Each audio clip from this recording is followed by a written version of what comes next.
Эми алыс жакындабай өлкөнүн ар бир аймагында аткарылып жаткан иштердин баары УКМКнын төрагасы Камчыбек Ташиевдин көзөмөлүндө болот. Бул тууралуу Атайын кызмат башчысы Нарын облусуна барып, жергиликтүү активдер менен өткөрүлгөн жыйында билдирген. Анда төрага айыл өкмөт башчыларына, район акимдерине жана башка жетекчилердин баарына катуу талап койгон. Кыргызстанда укмуш көп проблема болгон. Проблеманын баарын акырын чечип келе атабыз. Эң негизги проблема биздин чек ара проблемаларыбыз болгон. Башка мамлекеттер менен карым-катнаш проблемабыз болгон. Билесиздер. Мына чек ара проблемасын Өзбекстан менен Кудай кааласа чечип алдык. Жакшы болду баары, бүттү. Тажикстан менен чечип алдык. Баары жакшы болду, бүттү, Кудайга шүгүр. Эми биз азыр ички проблемаларга өттүк. Мен колум тийбей жүргөн, ачык айтайын. Мен 2 бутум, 1 буту ошол жакта жүргөн. Күнү түнү ошол жүрдүм эле. Эми мына кичине убактым бошоп калды. Теперь я займусь с вами. Имейте в виду. Местные органы власти, руководители местных органов властей, так, руководители правоохранительных органов, судебных органов, органов прокуратуры и органов безопасности. Вот теперь я с вами буду заниматься. Айыл өкмөтү тегерегенде, райондук акимияттардын тегерегенде баары саргайып, чөптөр өсүп, саргайып, талкаланып, бүт баары жатат. Силер мындай бир чарбачыл болгулачы, пожалуйста, силерден суранам. Чарбачыл болгула. Айыл өкмөттөрдү барып тазалагыла тегерегин. Райондун тегеректерин тазалагыла, жолдоруңорду тазалагыла, мусор-сусурлар тазалагыла. Ушундан баштагылачы. Мына айт чыгар мүмкүн, азыр барып алып туруп, кабинетке кирип, кутулдук, Ташиев келип кетти деп. Мен келип кете берем, бирок эл баары бир силерди жаман көрүп айтып тура берет. Мына азыр мен бир чогулуш силер менен өткүзүп койдум. Айттым го, мен колум бошоп калды депчи. Эртеге туруп бир сүгүн чаткалга учам. Чаткалды бүт кыдырып келем. Мындан ары мен постоянно райондорду кыдыра берем.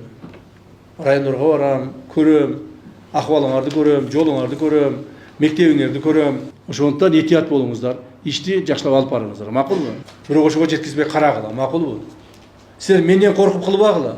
Менден коркуп кылбагыла. Өзүңөрдүн тартибиңер үчүн кылгыла, мамлекет элиңер үчүн кылгылачы.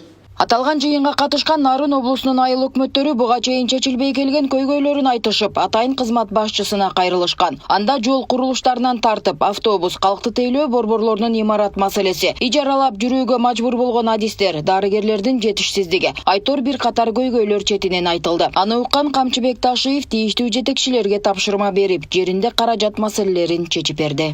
Жумган. İcarada жүрүшөт да, издание. Ооба. Сон курганга бүгүнкү күндө ижарада отурушат. Запись бардыгы ижарада жүрүшөт. Все. Анда Нурда Кемелевич, сиз ушу жакшылап бир здание куруңуздар. Бир жагынан сон отурсын, бир жагынан жанагы паспорт стол, бир жагынан дагы башкалар отура турган сонун кылып проектин түзүп, сиз жерлерди бөлүп бериңиздер. Проекти даярдай берсин, кийинки жылга киргизели анда. Макулбу? Темир жол мына Кытай, Кыргызстан, Өзбекстан кайсы райондон өттү? Атбашыдан, Акталадан болду 2 район өттү да. Ушул 2 район ошол жерде темир жол курулуп аткан маалда бардык шарттарды түзүп бергилеген. Президентибиздин тапшырмасы ушундай. Бардык шарттарды. Анан бюрократия кылып, мына жер бөлүнбөй атат, бул жер айыл өкмөт болбой атат, айыл депутаттар болбой атат, же башка болуп атат деп жер бөлбөй, же дагы бир шарттарды жасабай препятствие кылбагыла. Макулбу? Биз тезирээк бүтүрүп алайлы. Бул мамлекетибиз үчүн эң чоң проектлердин бири. Эгерде ушул проект бүтүп кала турган болсо, Кудай буйрса Кыргызстаныбыз мына азыр мэр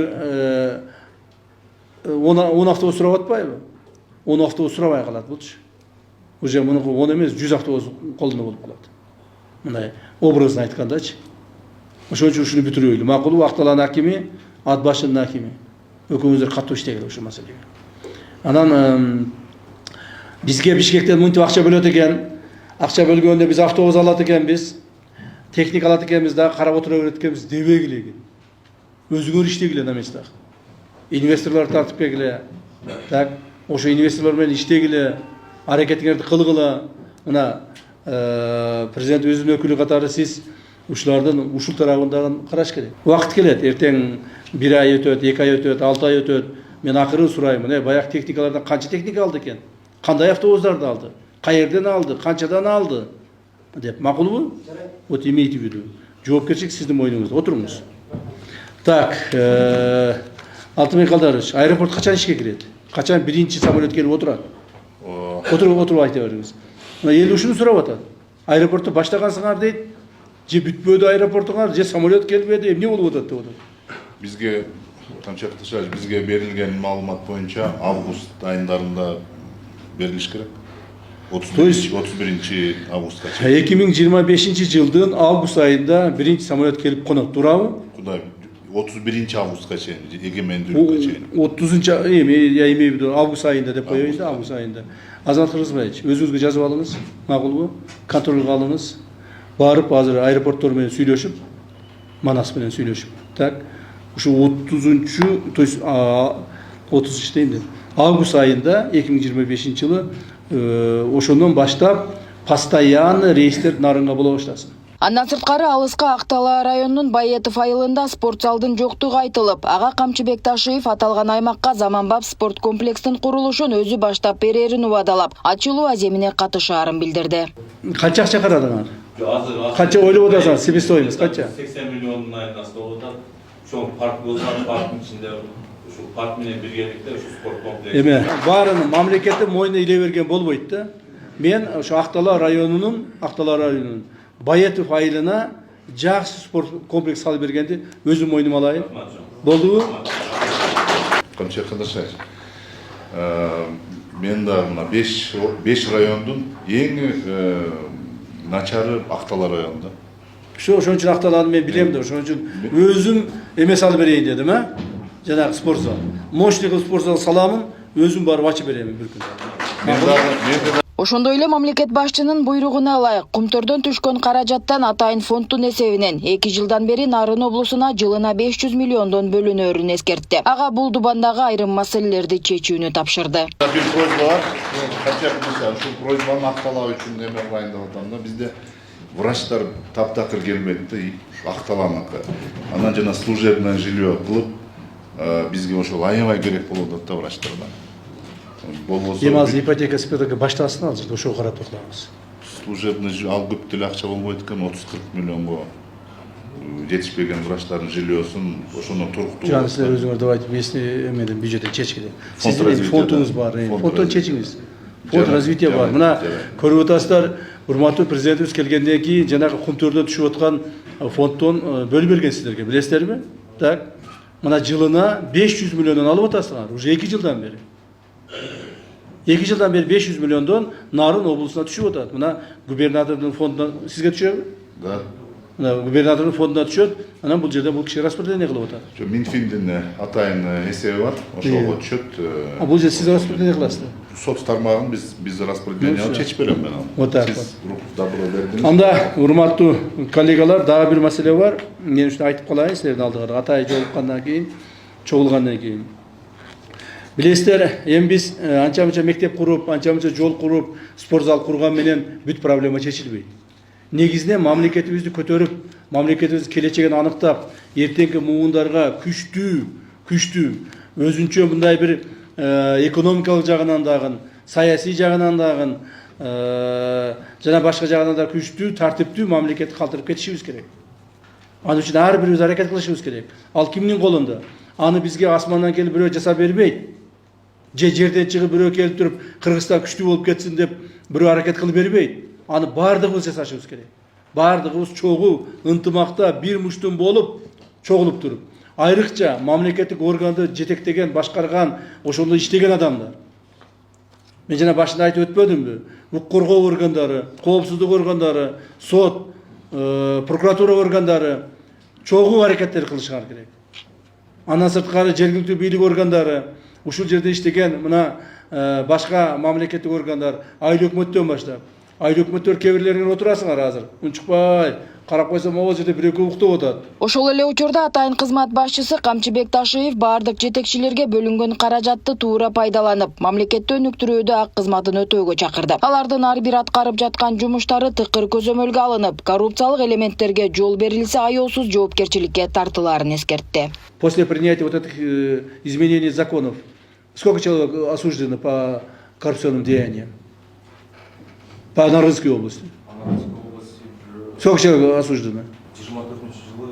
25. 25-21 январдан бери канча адам ушул статьялар менен жоопко тартылды? 8 Мало. Коррупционеров здесь гораздо больше. Имейте в виду.